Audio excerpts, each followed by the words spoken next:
Talk whack to me. Talk whack to me. Yeah. Talk whack to me. Talk whack to me. What's up, Wackians? Thank you so much for tuning in to another exciting episode of Talk Whack to Me. I'm your host, Honorable OCT OctaviusHaye. And man, it's been a crazy last two episodes of the trial for Tory. Day 5 and day 6, we'll be going over both of those days.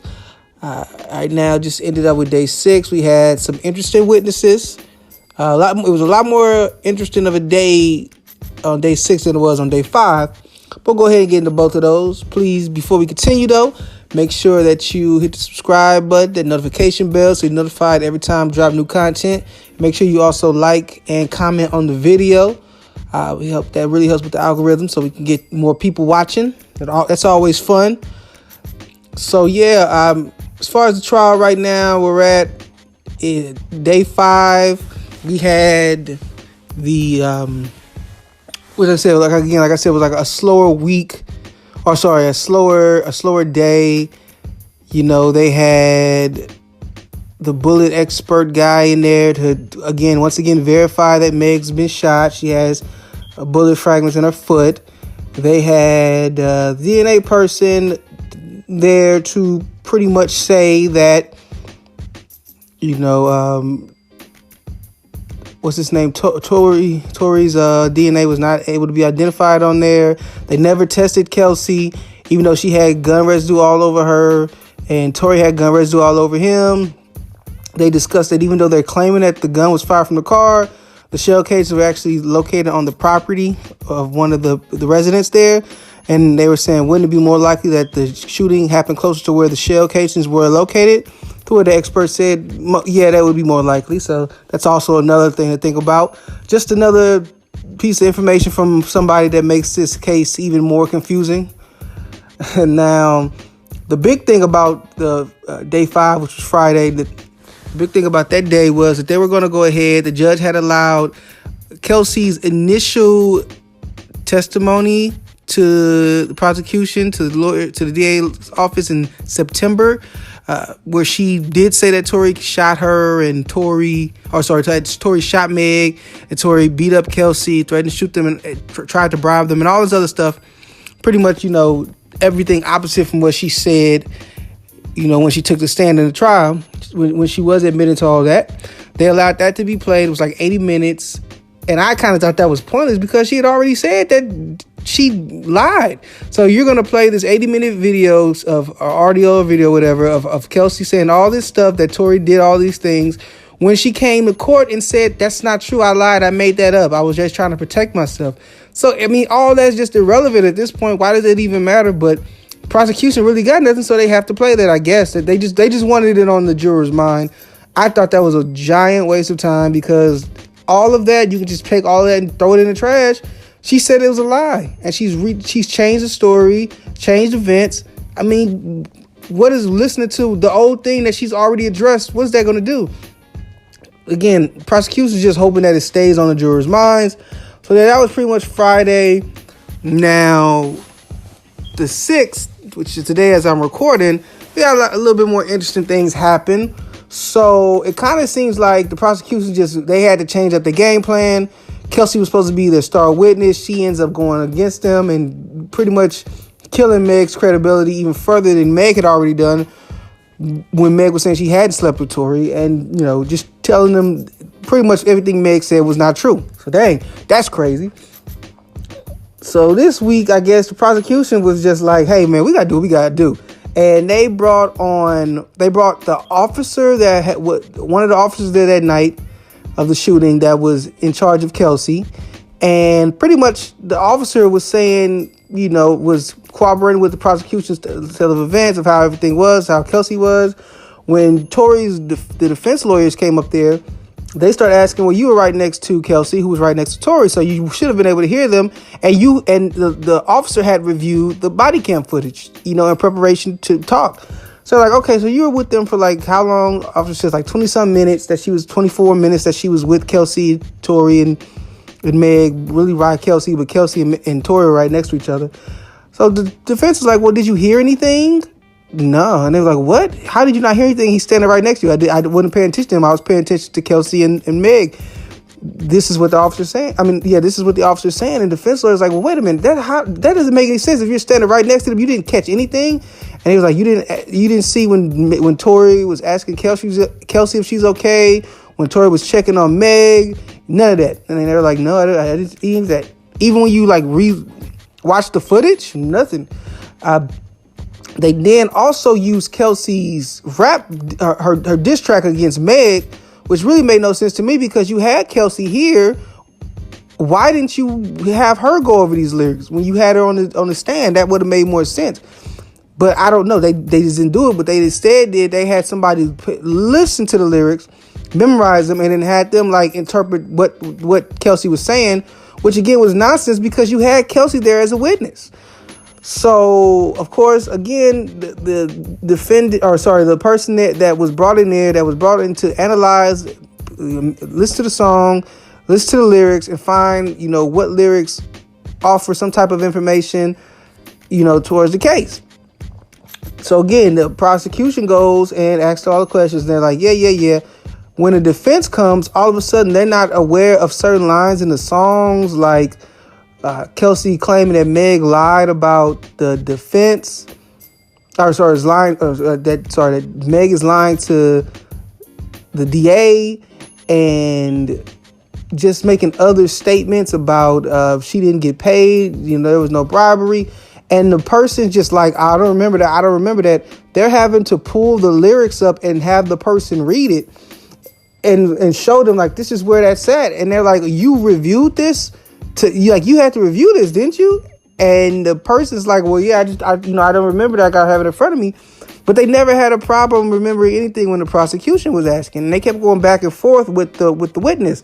So definitely it was a little shadiness going on. I'm not going to front. It does seem like at this point, it's not about finding the truth. It's just about convicting Tory. And unfortunately, it just seems like the more they try to just make it about convicting him, the shakier this story gets, and the more unsure you get about this story. And the more I'm like, I don't know what you can do really you have to have. It has to be without a reasonable doubt. And there's a lot of reasonable doubt against Tory right now. And the prosecution is not making it better by clearly have witnesses that don't remember anything that's against the narrative that Tory shot Meg. Anything that may help against that, they don't remember. And they're having to read through these lyrics or talk about videos that they supposedly had done research on. I don't know. Now, of course, the big things at the end of the day, Meg's former hairstylist, EJ, who was at the party, who actually brought Kelsey and Meg to the party, to Kylie Jenners' pool party or get together, however you want to phrase it, depending on who you're talking to that night. He testified pretty much saying that, Meg was, a lot of what Kelsey was saying. Of course, although he was saying, EJ was saying that Meg was making tacos instead of nachos.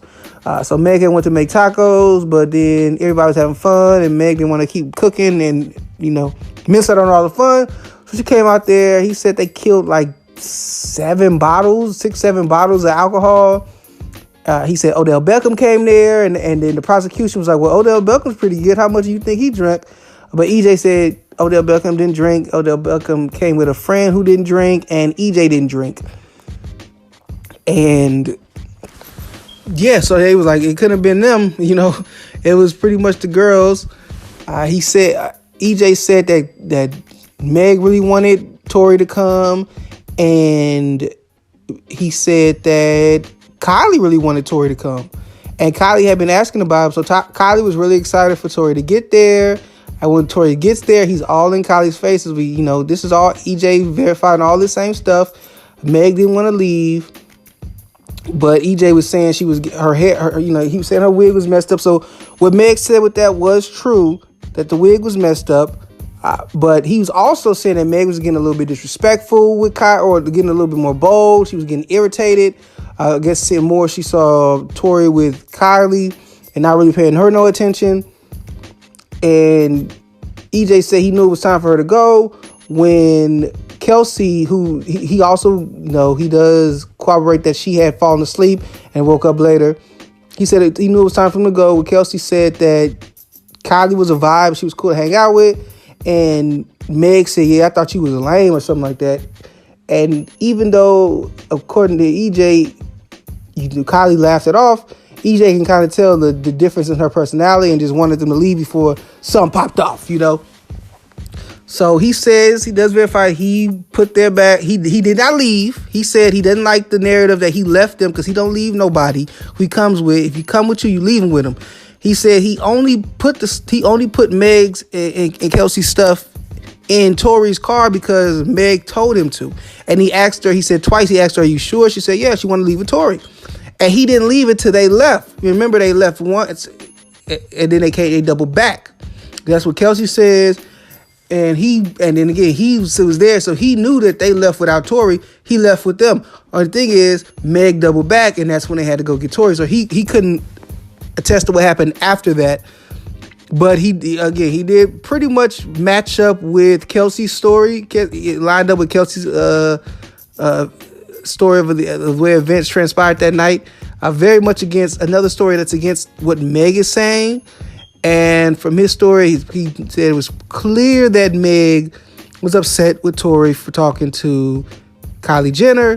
He also dropped this, maybe not a bomb, but a shot, saying that Tory and Meg had gone on trips together, and they had pretty much been hanging out the whole pandemic up to that point.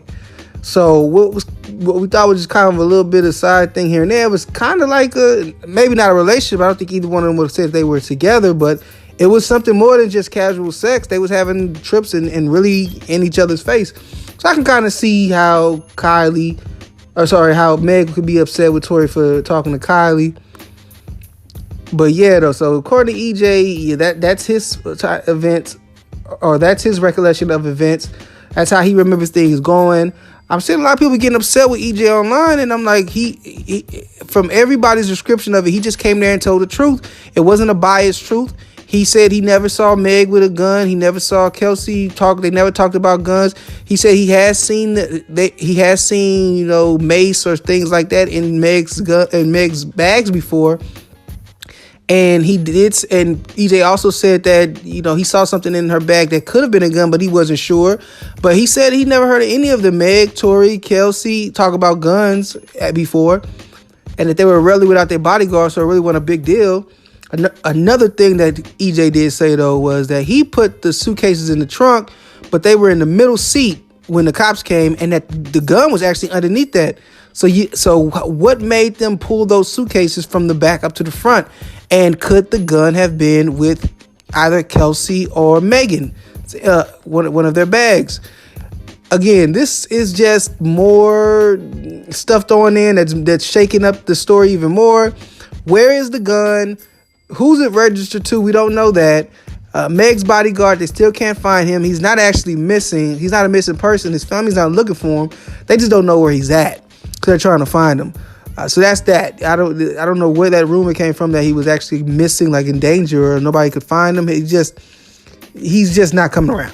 And most likely because he doesn't want to get on trial and have to testify. I don't know if he's scared to perjure himself or whatever, or he just don't want to have to tell the truth. Whatever. We're not able to get in contact with him. So that's where we stand right now. One of the witnesses is going to be on for day 7, so I'm going to really be looking forward to seeing him. They're one of the people who said they saw Meg and Kelsey fighting. So I'll be really curious to get that testimony and see how the prosecution handles that. It's going to be exciting, man. This is maybe not a really big known person, but it is an eyewitness account from somebody that was not in the car that is reporting.